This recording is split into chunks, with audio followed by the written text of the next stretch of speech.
Peace.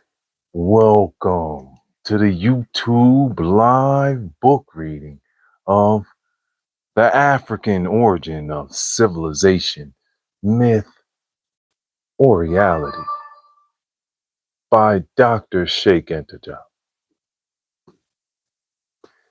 We pick up in the 9th chapter. Peace, YouTube. Divine days and nights.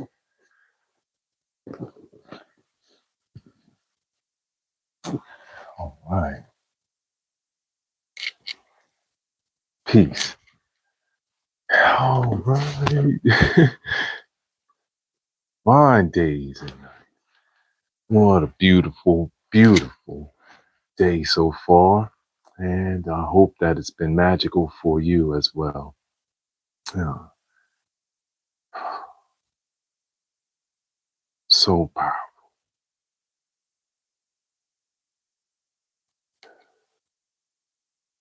We want to give a special love, honor to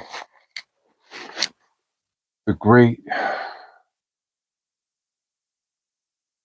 Mrs. Khadijah, Queen Khadijah Farrakhan, who has elevated. So on her journey and travels through the plains, we will send her some love and some prayers. We know that she's been such a bright light in so many people for so long. And so just wanted to make sure we shine that light on her, sending angels from all over to help carry her up on her journey. I'm your moderator and narrator, Uriel Riley, and we pick up in this 9th chapter. This would be the 38th read. Peace, YouTube. Highest heart love. A peaceful part of YouTube where we read books and learn from masters. And I'm Master Fitness Trainer, Uriel Riley. Welcome. Peace.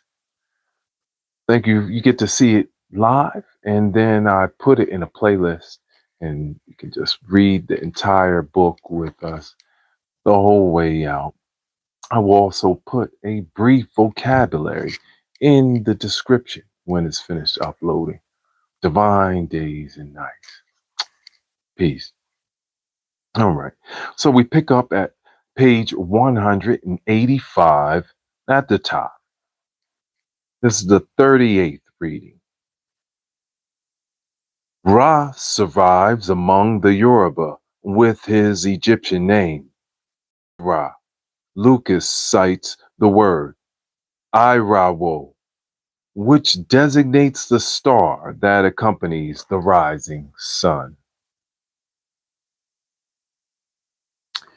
This word starts with a vowel prefix, typical of Yoruba, and essentially phonetic language, according to the author. We would say, like all African languages. Its other components are Ra, the Egyptian word, and Woho, to rise. Lucas suggests that Ra, meaning not all in Yoruba, indicates that they formerly swore by this god. Similarly, the name of the lunar god, Khonsu, is found among the Yoruba as Osu, the moon. Lucas reminds us that the occlusive KH, or K,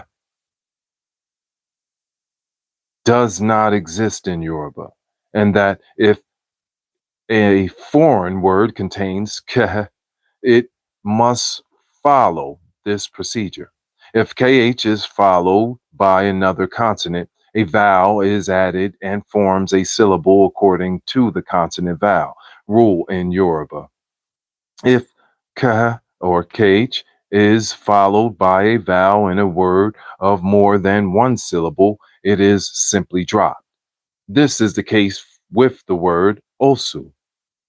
Amon exists in Yoruba with the same meaning it has in ancient Egypt, hidden. The god Amon is one of the first deities known by the Yoruba, and the words Man and Maimon, holy, sacred, are probably derived from the name of that god. According to Lucas, Thoth or Thoth would become To in Yoruba, To. Next, the author offers an interesting etymological analysis of the word Yoruba. He points out that the West African term meaning to exist becomes ye by changing one vowel. When doubled into ye, it means she who makes me exist. Whence ye me, my mother, she who gives me life. Powerful. Oh, linguistics. So key. That's powerful, right? Thank you so much for being here and reading with us. Hi, it's Heart Love, Divine Rising. All right. That is so powerful.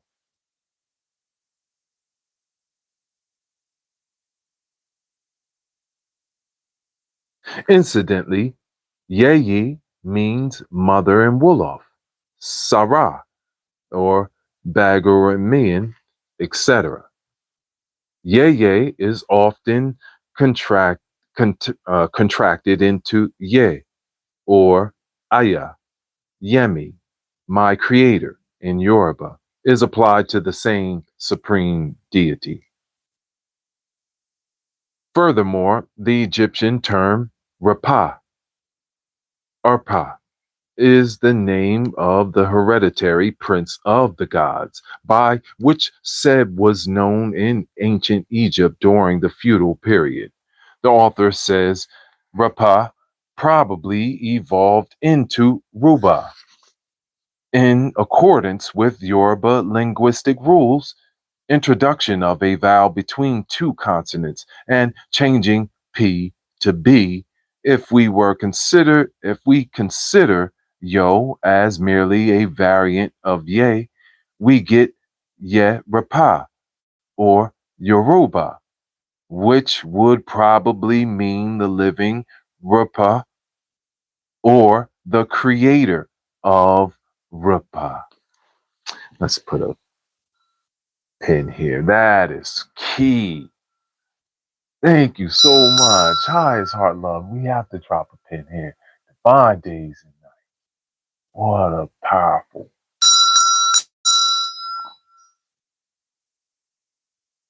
Wow. You see that? I'll read that again. That was so good. I'll read this part again.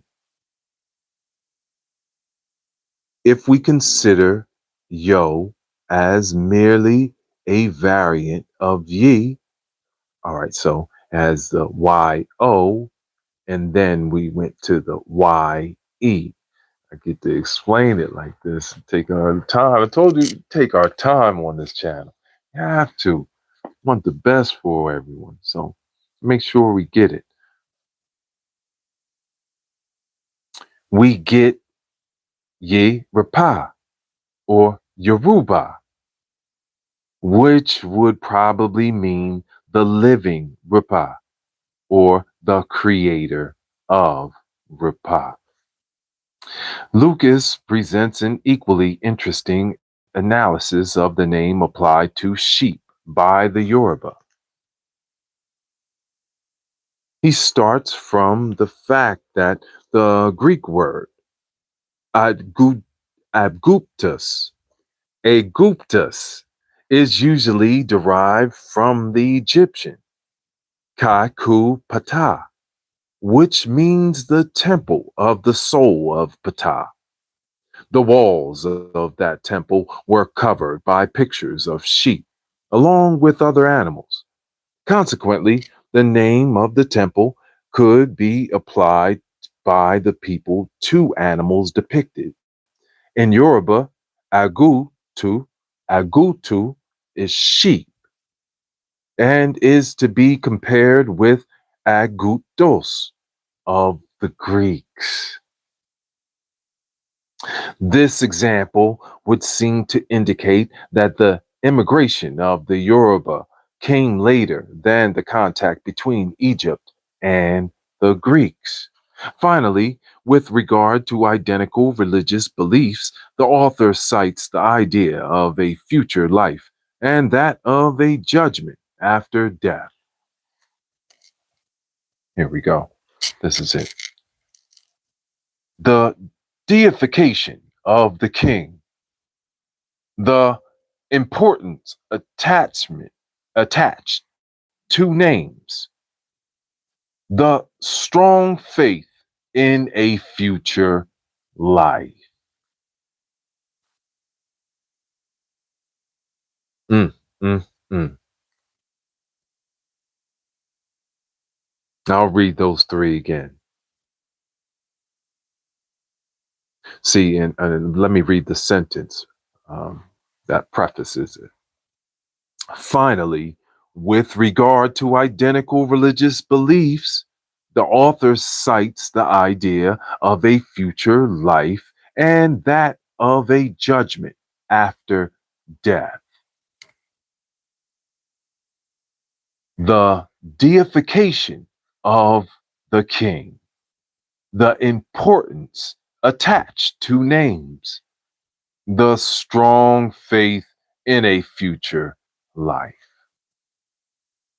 Here, Lucas recalls that all the ontological notions of the ancient Egyptians, such as Ka, Anku, Ku, Sahu, and Ba, are found in Yoruba. These words exist verbatim in Wolof and Pure, as will be seen below. The belief is the existence of a guardian spirit, is but one aspect of the Ka. Lucas expands for 414 pages on the study of these beliefs and discusses in detail their identification with Egyptian beliefs. He concludes by noting the existence of Yoruba hieroglyphics and cites several examples. The identity of the Egyptian and Yoruba pantheon alone would suffice to prove early contact. What we know of the Yoruba people, even its legends, shows that it probably settled in its present location relatively recently after a migration from east to west. With Lucas, we can thus consider a migration from east to west. Uh, uh, and With Lucas, we can thus consider as a historical fact that the joint possession of the same primitive habitat by the Yoruba and the Egyptians. The Latinized form of Horus, from which the Yoruba Orisha seems to derive, would leave us to think that their migration was not only later than the contact with the Greeks, but also later than contact with the Romans. To conclude, let us note that Pedrols mentions on page 107 the Kuso Hill near Life and the existence of a Kuso Hill in Nubia, near ancient Meroe, west of the Nile, in the heart of the land of Cush. All right, we're at page 187 at the top. We'll go on a little bit more. Thank you. Oh, doing well. Sock Dolliger. Yeah. Peace. Hi, it's Heart Love. Thank you for reading books with us and the book lovers community we are a part of. We are now in the ninth chapter of The African Origin of Civilization, Myth or Reality by Dr. Cheikh Anta and edited and translated by Mercer Cook. So bringing it to you live here from the light in LA. We got a lot going on. That's why I already worked out and went on my AM run, and we started. There's a parade going right down here, and I guess my mic is so good it kind of blanks it out. But there's always something going on in LA for the most part. That's why it's so important to regain and rebalance, the peace that I have, and also to share it with you.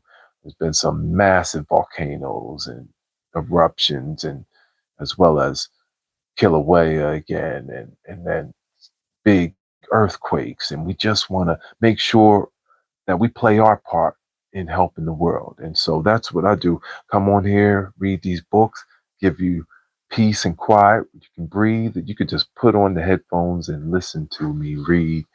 And I always give you some gems as well, being that I'm a master fitness trainer and traveled all around the world training athletes. So I'm the highest level there is. And, I like to heal the people. And that's what I've used my expertise into, is to bring healing modalities to the people. And here's one right here, the harmonic vibrational manual. So thank you so much for the likes and subs. We're pushing towards 700 on this peaceful part of YouTube, where we read books and learn from masters. So we are now at the top of page 187, new section, origin of the Laobe. Origin of the Laobe. Where do they come from? In my opinion, they are a fragment of the survivors of the legendary Sao people.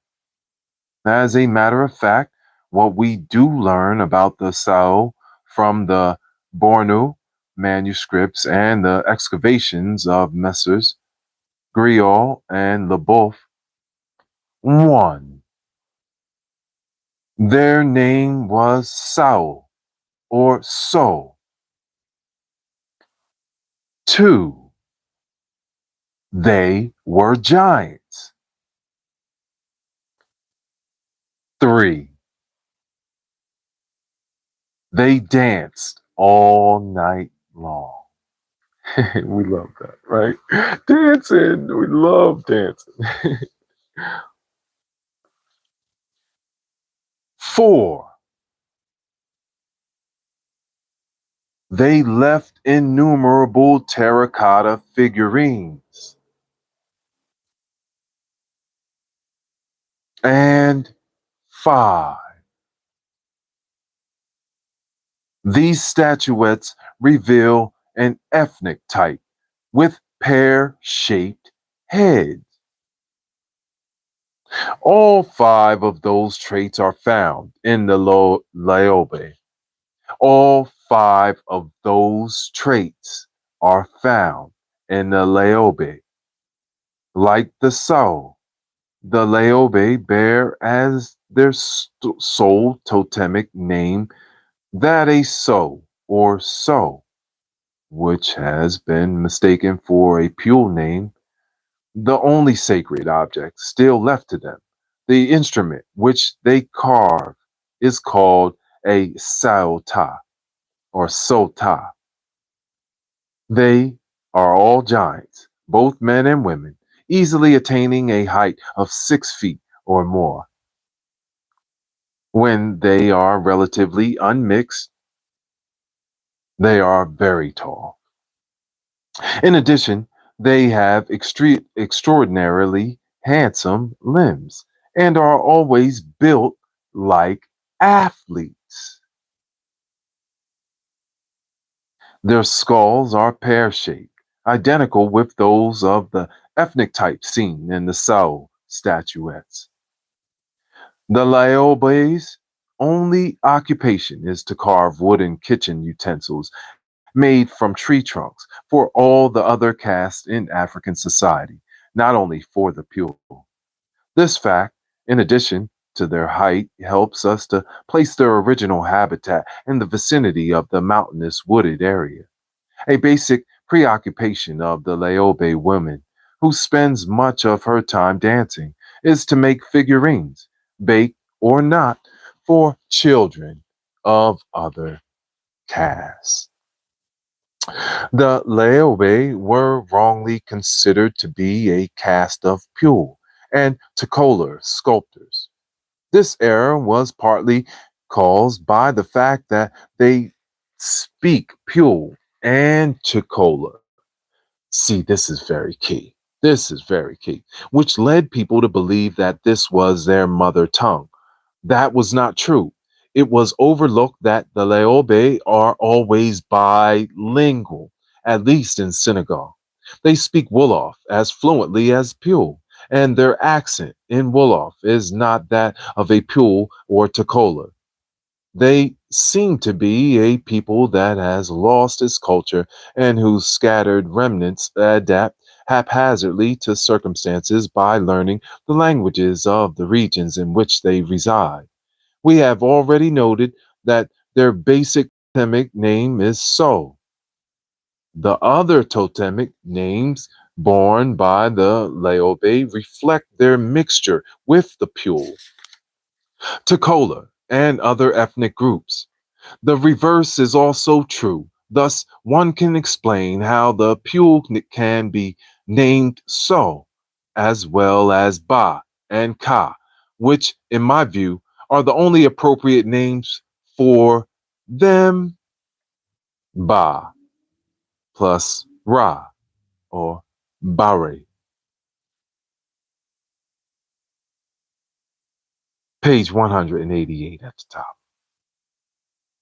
The dissolute nature of the Laobe's morals confirms the idea of a people that has lost its culture and is no longer attached to any tradition. An equally essential preoccupation of the Laobe is to steal donkeys to make up a herd to serve as a dowry at the time of numerous ephemeral marriages they contract. The real ownership of the donkeys handed over to the bride's family matters little. Besides, the family is under no illusion, and its strategy is to get rid of the animals within 48 hours, either by selling them or trying, not always successfully, to make the unsold animals unrecognizable by dyeing them a different color. Despite all these legitimate precautions, if the victims are able to identify and seize their beasts, not without encountering strong verbal resistance from the Leobe, the marriage remains no less solid than the other Leobe union. For the bridegroom, has fulfilled his duty and is free from all reproach. We'll pause here. Thank you so much for reading with us. Highest heart, love, and honor. Fine days and nights when we reconvene with the African origin of civilization, myth, or reality by Dr. Cheikh Anta, edited and translated by Mercer Cook. And you know what's so amazing about this read right here is how someone from the outside that doesn't know culture might see parle français, je m'appelle Neveu, and they think they hear you speaking French or, Bismillah. And they'll hear you speaking some Arabic. And they think that might be directly, where you are attributed from. But most of us, especially coming from the cultures that we've been in, were bilingual. And from the outside observer, they think, oh, they're all the same people. They all speak the same way. But, you know, um, That's what this is just detailing, that the observers got it wrong. And so that's why you have to be careful with trying to group any types of people all as one.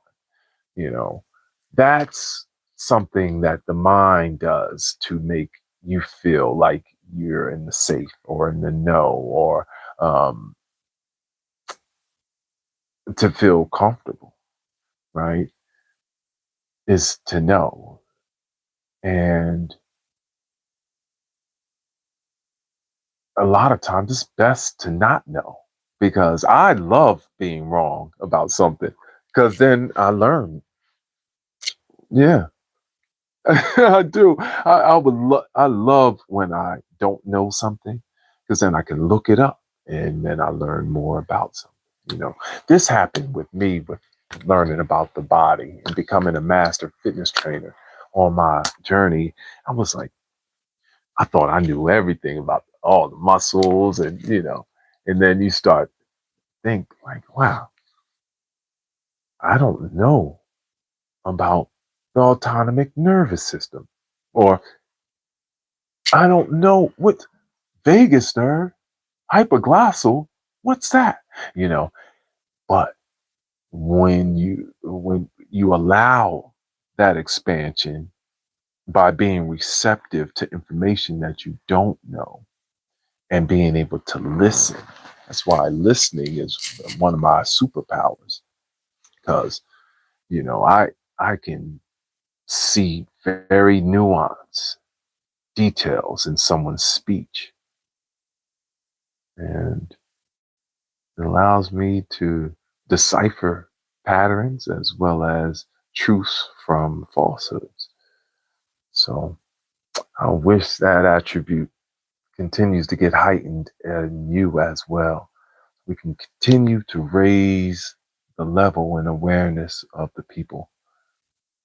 So grateful and thankful for all of you. Let's have a glass of love water as we send the great Queen Khadijah Farrakhan off on a journey with love water. And to all our friends and family that have elevated, we love you so much. To all those solar returns, we love you. Summer solar returns, highest heart, love, and honor. We love you. Thank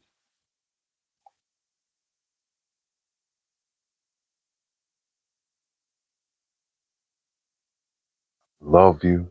I love you. I love you. Amazing. Yes. Light it up. Light it up. Shaking it up on YouTube, reading books. Yeah. Yeah. Let's continue. Stay empowered. All right. Thank you for the likes and subs, but we're pushing towards 700 subs on this peaceful part of YouTube. So I will see you this evening. I was like, all right, after that golden healer, because I was peeping in rooms and I was seeing some people do modalities with roses and flowers. I was like, whoa, it was so amazing. Awesome.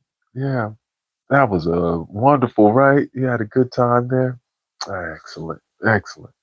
All right. So I'm calling this. It's time for us to go. The Peridot, that emerald green color.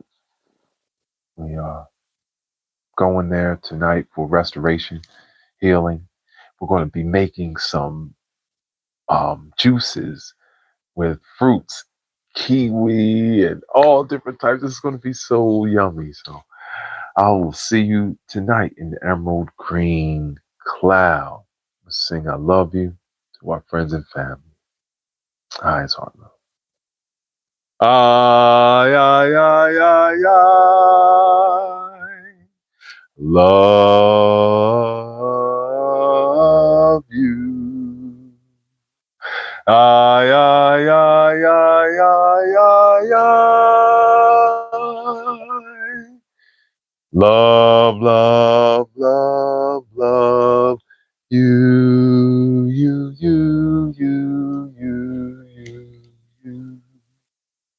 You know, because I love myself.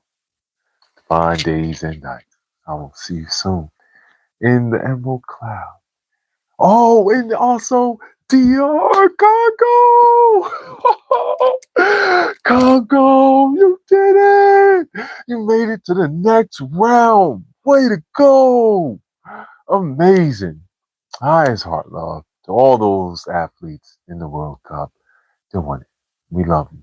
I will see you soon. Peace, peace.